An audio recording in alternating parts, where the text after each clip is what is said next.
पुरी जिला बलंका जलसंपद विभाग अधीन गोपीनाथपुर निकट में बाली माफिया कला कारनामा अधराति 30 फुट लंब और 6 फुट ऊर्ध्व गभीर में बंध काटिदेले बाली माफिया।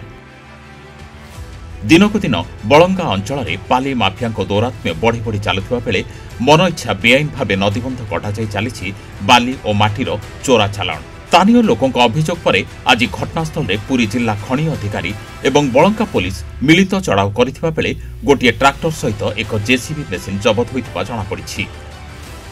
तेबे गाड़ी चलाउथिबा 2 जण ड्राइवर को थाना रे अटक रखी पुलिस अधिक पचराउचरा चलाउछि। किए करुथिला बाली चोरा चालाण ताहा एबे मध्य प्रश्नबाची। कहा छत्रछाया तले निर्माणाधीन नदीबंध काटिबाकू माफिया माने साहस कले। तेबे सबुठु बड़ कथा 4 मास तले नदीबंध सुदृढ़ीकरण पाई उपमुख्यमंत्री शुभ देथिबा बेले एपटे रास्ता कार्य जारी थिबा समय किपरि बाली माफिया माने नदीबंध काटिदेले ताहा एबे जलसंपद विभाग उपरे बड़ प्रश्नबाची सृष्टि करुछि। तेबे एने विभागीय अधिकारी कौनसी प्रतिक्रिया मिल पार नथिला बेले माफिया विरुद्ध में तुरंत कार्यानुष्ठान ग्रहण करने पर स्थानीय लोके दाबी करिसेंते।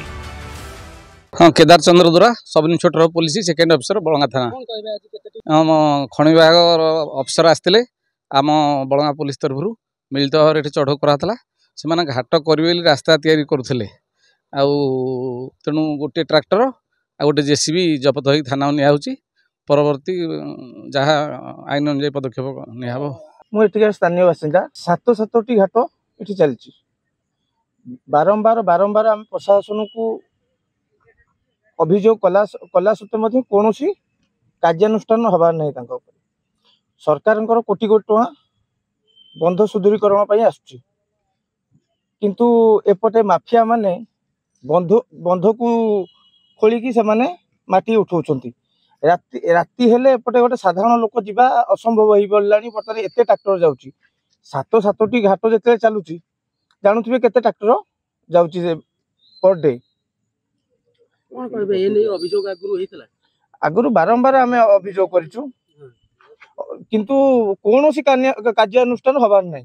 आम दृढ़ कार्यानुष्ठान आम सरकार पाखे दाबी कर। मानस प्रधान देखंतु बाली घाट जो चोरा बाली चालाण होची ये कथा मु निजे आपन तो आज कहउछंती बलंगार जो विभिन्न जगह कहले समरई शासन गोपीनाथपुर जो घाट कथा कहले जहाँ अत्यंत दुर्भाग्यजनक कथा। मु निजे निमापड़ा तहसीलदार को मध्य ये प्रसंग में निमापड़ा भी जो बाली चोरा चालाण होची आमे बारंबार मु 2-3 थर निजे भेटी निमापड़ा तहसीलदार को से माइंस भी ना कही खसी जाती जो आम बाध्य कलु द्वितीय थर किछि दिन बंद रहा पुणी चलला। किंतु आज जहाँ आपड़ कहते जहाँ बलंगा पुलिस एवं माइंस डिपार्टमेंट मिलित उद्यम जो चढ़ाई एतिर मोर खाली कहवा कथा ठीक अच्छी चढ़ाऊ होती ठीक है किंतु ये कथा एठार स्थानीय विधायिका एवं जी राज्यर उपमुख्यमंत्री अच्छा जानवर हो मुझे कहबार तात्पर्य हूँ आज उपमुख्यमंत्री जिते विरोधी दल बीजेपी रे थिले स्वामी आपण मैंने देखिथिबे स्वामी सबू माने जो काम हुए डेवलपमेंट वर्क वीडियो करती लाइव करती।